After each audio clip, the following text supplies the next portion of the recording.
And welcome back, everybody, to another great edition of the TV show podcast. I'm Jay Black, joined as always by the lovely and talented Rhea Hughes and the talented Angelo Cataldi. I am neither of those things, so I'm just here to facilitate interesting discussion about the topics of the day. And Angelo, let's jump into it with something that, you know, when you talk about iconic directors, like you talk about in the old days, it was Cecil B. DeMille. Like whenever Bugs Bunny would get dressed up as a director, he would look like Cecil B. DeMille, right? Yep. Uh, for me, as a child of the '80s, the director, the prototype for all was Steven Spielberg, a guy that has directed so many iconic movies that we would just spend the rest of the show listing them off if we tried. Now he's got a new movie opening up called Disclosure Day. It opens on Friday. The reviews are saying it's the best movie he's had in 20 years. Box office predictions are pretty good, somewhere between 35 to 59 million dollars, which is a pretty amazing feat for an original movie. But here's the thing, three of his last five movies have lost money. West Side Story, The Fablemans, The BFG, $380 million in losses combined. Fablemans is probably one of the best movies of the decade. It only grossed about $25 million. I want to make an argument that I don't see a lot of other people making. I want to see if you agree with me. Is Steven Spielberg underrated now? Is he an underrated director? And when did his name stop being enough to sell a ticket? Jay, you're 100% right about Spielberg. You're 100% right about The Fablemans, which was a terrific movie about his own growing up. Part of it, the setting at least, was Haddonfield, New Jersey. It was Yes. a great movie. It got nothing. Here's the problem, the way I see it. Spielberg is a storyteller, a master storyteller. The classic stuff, the hero, the villain. He's got it all in there, and he puts it together in just a beautiful package. There's less value in that now than there was when he started Yeah. 50 years ago. If a movie like One Battle After Another, which is exactly what the title said, just one stupid battle after another, if that can make $500 million, whatever it made, and Spielberg can't do it with great films like, I'm sure the next one, Disclosure Day, it says more about the state of cinema today than it does about Spielberg. He still tells as good a story as anyone ever. E.T., Schindler's List. Yeah. There's so many great movies he made. Close Encounters of the Third Kind. I'm glad he went back to his roots again with more extraterrestrial stuff. Yeah. And one disclaimer, Rhea, this might upset you. There was a period where I was under consideration to be an extra in this film. What film? Like films we won't watch? No, Disclosure Day. Steven Spielberg would have directed me. Well, let me just say, I'm in Screen Actors Guild. Rhea, you know how we get these notices? Yep. Well, when Sure. there was a notice that they were filming last year in Cape May, I threw my hat in the ring. Where did your hat land? Right back out of the ring. Yeah, Rhea, I want to ask you about this because you and Angelo were on the radio together for a very long time. You're still on the radio, Yeah. and I often think that like when people do a high quality for a long time, the audience gets used to high quality and expects high quality. They don't appreciate it like they would until it goes away. And Spielberg never really misses. Even his bad movies are good movies. Right.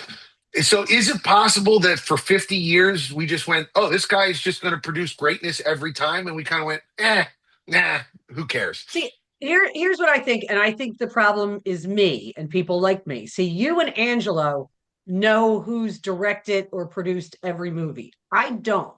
Like two of my favorite movies I've seen the past couple of years, Wild Robot, The Sheep Detectives. I don't have a clue who the director was. Right. I saw the trailer and I went, kind of looks fun. It looks interesting.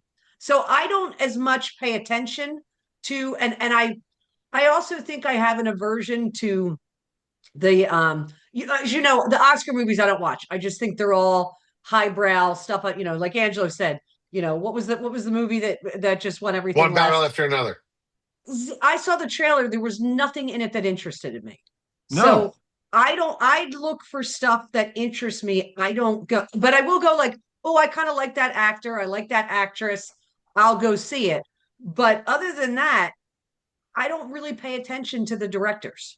Do you Jay, I have want to any? follow Oh, up. Jay, let me yeah, follow up for a second because you said something before that was also brilliant on Spielberg. He has never made a bad film, no, right? Just take the three that were the biggest bombs. 1941. It was an overreach. yeah. He had Belushi in it. This was a spectacle comedy, but it's very watchable. It's interesting. All right. Always. Mel Gibson, I think, was in that one. What do you call it? Richard Dreyfuss and John Richard Goodman as Dreyfuss. always. Richard Dreyfuss. Again, really good stuff. The Terminal, where Yeah. basically Tom Hanks is trapped in an airport terminal. Watch it again. It's a good movie. And you He want to know why doesn't know. you want to know What's why that? I didn't watch The Terminal, Angelo? It's my greatest fear is to be stuck in an airport Yeah, because I well, feel like I he am. is. I'm telling you right now, he is underappreciated. And I'm so glad we brought this up today so others can now, because there's going to be great acclaim for Disclosure Day. I just know Yeah. there is. It's in his wheelhouse. It's his era. Emily Blunt. There's just so Yeah. much going for it. But it is 2 hours, 25 minutes. Here we go again with the long ones. But let me just say, before that movie comes out on Friday, we are here to tell you this is still the best storyteller in cinema today, Steven Spielberg. Yeah, and I do think that just as a rule of thumb, maybe people just in general, when they have something great that's been coming to them for years and years and years, take a You're right. moment and just go like, it's kind of nice that we get this, you know? It's Yes. kind of nice that we get to live in a world where somebody like Steven Spielberg exists. All right. Yep. Let's switch gears here for a second because this is something, Rhea, I thought you would get a kick out of this because a woman named Janet Murray went online and posted what a lot of people do, which is just a silly little critique of House, basically saying it's the same episode every time. Hugh Laurie gets diagnosis wrong, gets threatened to be fired, patient nearly dies. Hugh Laurie has last minute idea, gets diagnosis right, doesn't get fired. 8 seasons of this. And I just want to take a moment. Hugh Laurie finds this tweet and Yeah. responds to it. Goes, thank you for your critique, Janet. We actually tried a couple episodes where House gets it right the first time, but they were only 6 minutes long. NBC wasn't happy.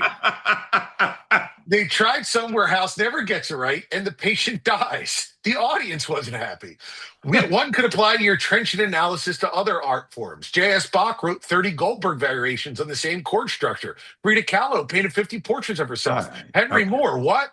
The point is variations on a theme. If all you see is a hospital, medical, blah, blah, blah, then it wasn't meant for you. Nevertheless, I look forward to your first novel, which was this. I thought this was a brilliant takedown of some dumb criticism. Do you agree with me on this, Rhea, or did he overreach here?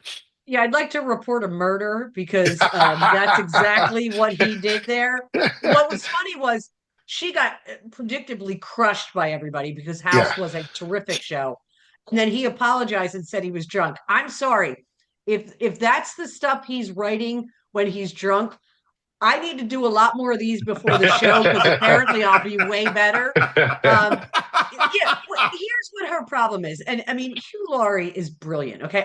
You know what's so funny? Me being the British person, I watched House all those seasons, never knew he was British. I mean, that's how amazing, amazing he was. Procedurals are just that. You guys know, I love police procedurals. CSI has been a massive hit for 25 years. It's a formula. People like her look down on formulaic things. Okay, there's a reason baked ziti is phenomenal. It's comfort food, okay? Yeah. And that's what this is. So it was ridiculous. I thought he was brilliant, and apparently it's all worked out. They're all fine, but it was just dumb to make fun of something for what it actually is, a medical procedural with a lot of great actors and what I loved about him is he said, "Hey, I was defending my writers," and I appreciated that. I'm sure his writers did too. Angela, you agree with that? Well, the woman who criticized House is not wrong. It is a formula. It can be monopoly. When you said 8 seasons, they do at least 20, 25 episodes a season. That's a lot of obscure sicknesses that he had to detect. All right.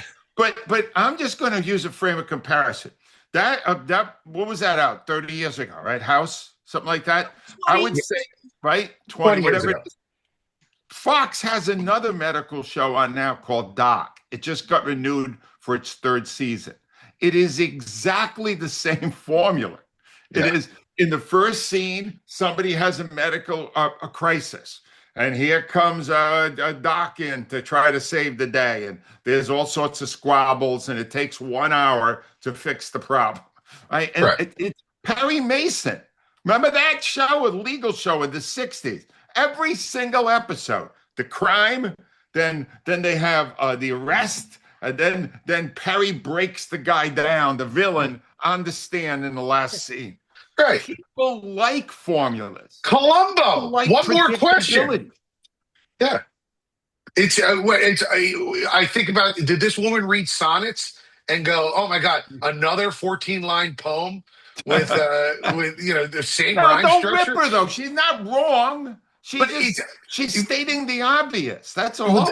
But see, that's why I'm ripping her, because I think that if you are unable to understand that all of art is built on these repetitions, that it's all iterations on a theme. If you don't like the form, fine. You don't have to like the form, but understand that everything's built on a format, like everything that has ever been done. These podcasts, your radio show, everything has a structure to it. You're right. We did sports for the most part. But what she was doing, and I think House was smart enough to realize this, it wasn't that she was criticizing the show or Hugh Laurie in particular. She was criticizing the people who enjoyed it. And that's where people took offense to it. That is perfect. Point.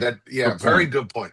You're allowed to like stuff, people. I think that should be just go and enjoy your stuff. All right, last thing, and we don't need to linger on this. This is just something, because I don't really watch this show. It's one of those fantasy shows. I'm sure you don't watch it either, Angelo. It's a show called was it House of the Dragon? Is coming back on June 21st. And the Hollywood Reporter is saying that the relationship between George R.R. Martin, the guy who wrote the books, and the showrunner, a guy named Condal, has broken down completely. They're not talking, and George R.R. Martin is very upset about this. And I guess my question about this is, I'm a writer, so I sort of understand where writers are coming from. But when you sell your script, Angelo, if you sell your book to HBO, at that point, how much say should you have anymore over what happens to your characters? Isn't the act of selling it basically saying, you guys go and make a TV show here? Like, is this actually a scandal, or is this just the way things are? And if you're Warner Brothers, do you say to George R.R. Martin, hey, get out. We're making a show. We don't need you here. Let me start with this. I would like to make it clear. I would prefer a medical procedure than having to watch an episode of House of the Dragon season 3, right? Sure. But that having been said, this is a very interesting topic, because the real answer to what you're saying is, how much power does the author have? J.K. Rowling had total control over Harry Potter. And she, this mega hit of a series of books, she gets to decide how it's depicted on the screen. Seriously, George R.R. Martin is in that class. He's up there too. Ryan Condal, who is the showrunner, you couldn't pick him out of a police lineup, all right? And yet somehow he thinks he can do better with George R.R. Martin's characters than George R.R. Martin. I'm a writer. I was a writer before I became a broadcaster, and I think the vision of the author should remain on the screen, but sometimes it doesn't translate. Sometimes the author just wants the money. Whatever it is, they end up doing it this way. It's arrogant, all right? What it is, Jay, is arrogant. It's like saying, I know more about what to do with your characters than you do. That's what bothers me about it. That's a fair point. Rhea, where do you stand on this? So, one of my all-time favorite authors, I've mentioned this many times, is Michael Connelly. So they created Bosch on Amazon, which was probably one of the first streamers I ever watched. And his characters were exactly how I envisioned them. And he's a consultant on the show. And then the Lincoln Lawyer, the one thing that they said to him, because it was his half brother, it was Bosch's half brother, that he was Mexican American, and that they insisted that that character remained the same. And as we all know, Angelo, you and I love the Lincoln Lawyer. To me, he had to just negotiate that into his contract. That's all. I mean, that's what you do. If he didn't negotiate that into his contract, then he's screwed. And they can do, Yeah. once they purchase the rights. But I've watched enough shows to know Bones, which was also a kind of a medical procedural, that was based off a very popular series of books that I followed. They had nothing to do. It was so crazy. But a more recent one, Ange, and you loved, Gail read the book. I love the book. I don't think you read it, but beautiful, remarkably bright Oh, things. great. When I saw that Netflix had cast Sally Field as Tova, I went, oh, that's brilliant. Yeah. And to me, that's someone who read the book and cared about the character. So you have to, if you don't put that in the contract, you've got to have a showrunner and an author who are on the same page. And Brian Sanderson, the guy who did I can't remember he just did a huge deal with Apple, and apparently he turned down money from other places to get less money from Apple so that he could have complete control. So I think that makes sense. I just will say this, as somebody who's written this, I'm on my 14th screenplay that we're producing. So I've done 13. All Uh, right. and I can Nice. tell you that the and let's before we get impressed, a lot of these are Lifetime movies. So if you're sitting at home, it's not like real movies. I have But watched many a Lifetime movie, and again, watch what you like. But it's fair point. But here's all I'll say. When you write the thing, you have a very clear idea of what it's supposed to be. At least for me, one of the joys of the process is that you hand it over to other talented people and they start making decisions. And the back and forth, the friction that comes out of Hmm. me going, well, I don't see it that way. And then they explain why they see it the way they do. That has almost invariably made it better. I love working with other smart, bright people and seeing what comes out of it. And I do think that there's a marked difference between the writing process where you are God to the production process where you are just a cog in a wheel. You go from God to cog. I kind of like being cog more than being God, at least for me. That's all right. So I'll tell you, we talk about things that are good relationships versus bad relationships. There's only one relationship that I've ever had, Angela, that has been always good. And it's not my wife. It is the man who makes my wife happy, Steven Yes. Singer. Let's talk Well, about Steven. here's the thing. It's about vision. All right. And you would ask Stephen all the time when I was at WIP, I would say, Stephen, why do you put together the marketing campaign? Why don't you hire a marketing company to do it? If you're a jewelry store owner, you're not a marketer. And he went, oh, I am a marketer. I'm the one that decides what my business is. And ultimately, I want the message to be clear and from me. See, that's what authors do. They write a story, that's their message, and then somebody comes along and screws it up. That's never going to happen at Steven Singer because he is absolutely adamant about what it is that he wants to do selling jewelry, and he does it better than anyone else. Don't listen to me. Listen to Rhea Hughes. No, he's absolutely amazing. What I love about Steven is I always go and find stuff that I want. I'm a bracelet person, okay? And so I was on there this morning looking at some stuff. And so check out this I was looking it up. Check out this really cool bracelet right here. It is called a diamond station bracelet, $1,100. What's great about Steven Singer is you're always going to get the perfect price because there's no sales. They just treat you like a person, but you're going to find the most unique stuff that you will not find anywhere else. Because you want to know why? Steven is the author of his business. So it's all his and it's run perfectly. The corner of 8th and Walnut. I hate stevensinger.com. Also a new place now in Newtown. Check him out. He's the best.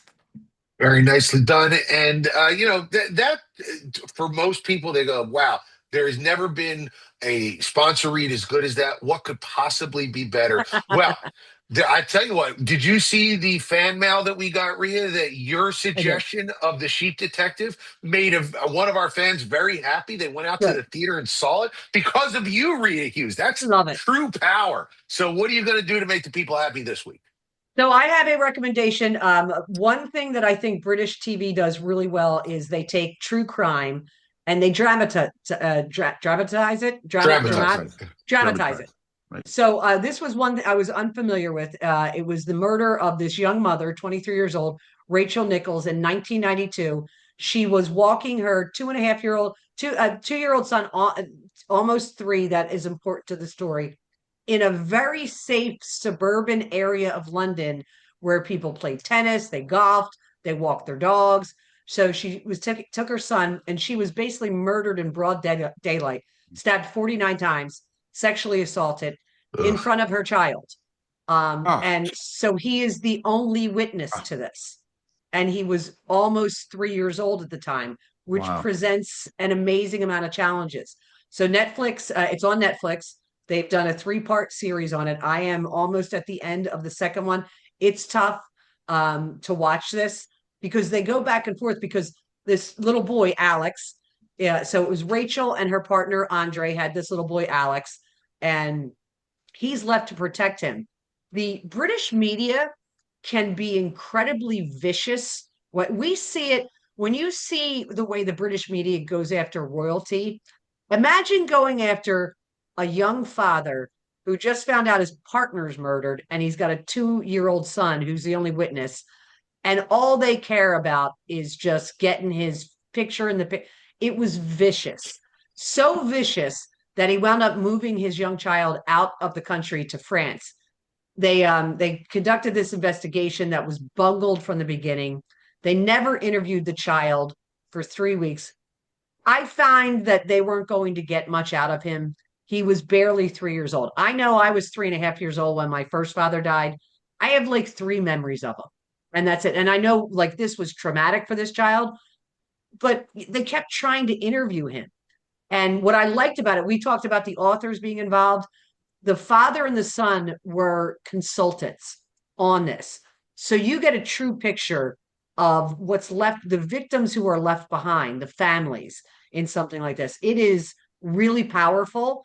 And like I said, it's not an easy watch, but to see, again, police messing it up, the way the press behaves sometimes, I'm embarrassed to be in the media when you watch the way they behave and how they take normal people and just make their situation so much more worse. But it's very powerful. I recommend it. It's called Witness, and it is on Netflix.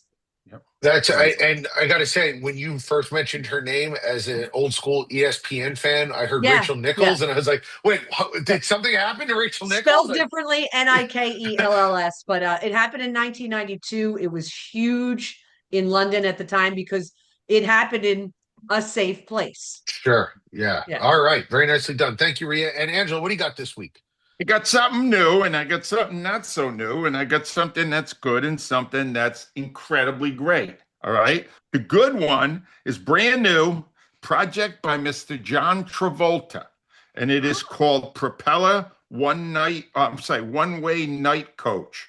And let me just say, it's really good. It's set in the 60s in a basically in an airport. And they're on this propeller plane going cross country and back. It takes you into city. You had to stop every few cities and refuel. And they wouldn't let you out. You would go in a hotel room. You should see how weird the whole world was. But here's the thing about it. John Travolta wrote a kid's book that became the movie. He directed it, he's produced it, he wrote it, he did every aspect of it. It is like a Travolta family project. His sister Ellen has a short role in it, Oh, I like Alan and his Travolta. daughter Ella Blue plays Doris, a major character in it, and is And can I say great in it. one thing about his daughter, Ella Blue? I saw them at Yeah. some premiere. He looks exactly like Kelly Preston, his wife. I mean, Yes. outside of the And blonde, outside that her hair's dark, I Right. felt like I was looking at her beautiful mom. And Rhea, she's got the DNA, man. She's a very good actress, and this is the first thing I've seen her in. Here's the best part. The entire film is 1 hour and 1 minute, Wow. 61-minute film. And Wow. I'm telling you, I said to my wife when it was over, we watched it last night. I said, "What do you think?" She said, "Very cute," which is, it's not a great Sure. movie, it's a good Yeah. movie. Now I'll give you a great one. And Rhea's going to laugh and everybody's going to mock me, and I don't care. All right. Okay. Can I Just guess? Can I guess? go ahead. Is it J-Lo's movie? No, Oh, okay. That's why I thought you it's thought I would Vince laugh. Vaughn in the classic 9 years ago, directed by S. Craig Zahler. Brawl in Cell Block 99. Oh, No, I like no, that movie. No, no, I Let no, me do. tell No, you. no, Angela's no. right. It's a good movie, Rhea. No, it's not a good movie. It's a fantastic movie. And let me go further with this because I did some research. Vince Vaughn does not play Vince Vaughn in the movie. You know, the wisecracking funny guy, Yeah. which he's great at, and I love it. He plays a nasty, vicious, tattooed ruffian who's been a drug dealer Ruffian. and he's in prison. And every bad guy he comes across, he doesn't just beat up, he destroys physically. It is horrendously violent, I'll say that, but almost cartoonishly so. It is a wonderful story, brilliantly acted by the great Vince Vaughn. I thought this would lead to a whole career as an action hero. It was not. In fact, No. honestly, Rhea, S. Craig Zahler hasn't made a movie in 9 years. You 9 years ago desperately tried to get me and Al to watch it, I know I and did. I started watching it, and I was like, "Yeah, this is brutal." Well, all I could tell you is if you don't love this movie, could you tell me? Because no one who's actually watched the movie. Violent. It's insanely It's good. violent. But that's the appeal. It's a good You've violent seen it, movie. right, Jay? Yeah, I love it. It's great. Yeah. It's a great movie, Yeah. Rhea.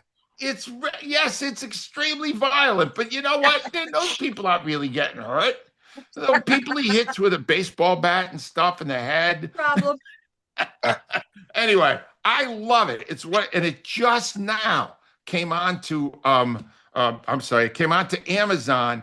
Unfortunately, you do have to pay $3.59 for it, but it is on Hulu, I think, and it's fantastic. It is called Brawl in Cell Block 99. Where have you gone, S. Craig Zahler?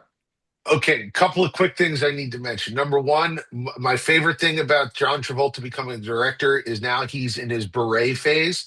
I don't know if Oh, you've seen him. Every Yeah. time you see a picture of him, he's got a beret on. he looks good. He wears it well. Yeah, he does look good. Secondly, Rhea, about the J-Lo movie, all I've seen of the J-Lo movie is her in a bikini. And I just got to say, looks like the 4 stars, she's going to win an Oscar for it, just based on the bikini. 50-year-old women everywhere are very impressed and would like the name of her plastic surgeon. Yeah, well, She looks phenomenal. she looks better now than she did 20 years ago. I don't know what's 100%. going on. She looks fantastic. Last thing I'll say is that for Christmas this year, my son got tickets to the Tribeca Film Festival. So he has been Ooh. going up to Tribeca and seeing movies every weekend.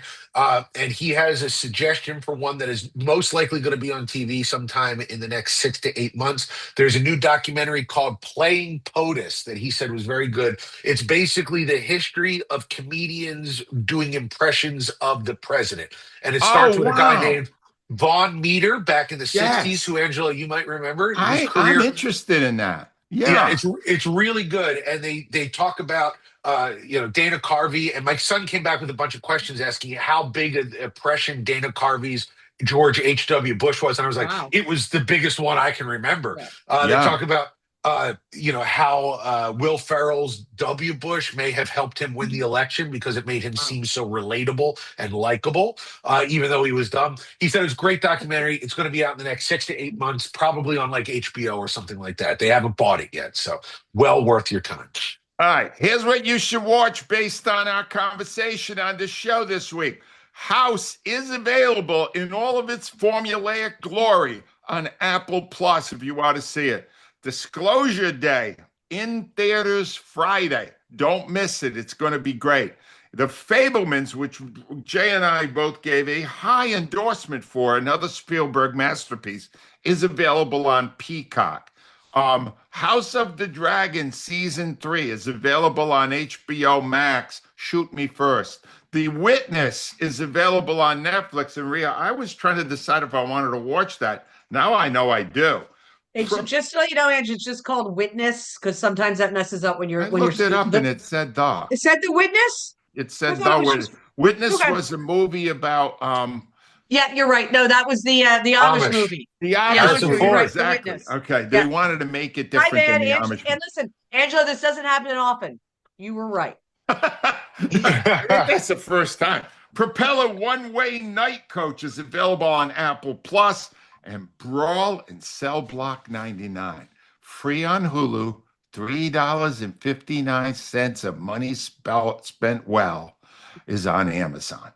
That man right there is Angelo Cataldi. His book Loud, which is being turned into a HBO series starring Jacob Elordi as Angelo Cataldi and Zendaya as Rhea Hughes, which he's fighting Yes. against the showrunner. He doesn't think he should be played by Jacob Elordi. It's available on Amazon.com, Audible.com, or you can go straight to his website, AngeloCataldi.com, and pick it up there. Rhea Hughes is available every single morning on the WIP Morning Show. You can listen to her worldwide on the Odyssey app, or you can check out her lovely and elegant Instagram, which is Rhea Hughes 94 WIP. Or, I mean, as Angelo pointed out earlier, I'm the only guy on social media making fun of Trump. So if you want to only see, one. I'm the guy. I invented it. You can find me at Hello J Black all over wherever you find great social media content. We want to thank our sponsor, Steven Singer, for keeping this show going. And we want to thank you for listening. And we will be back next week with even more great TV content.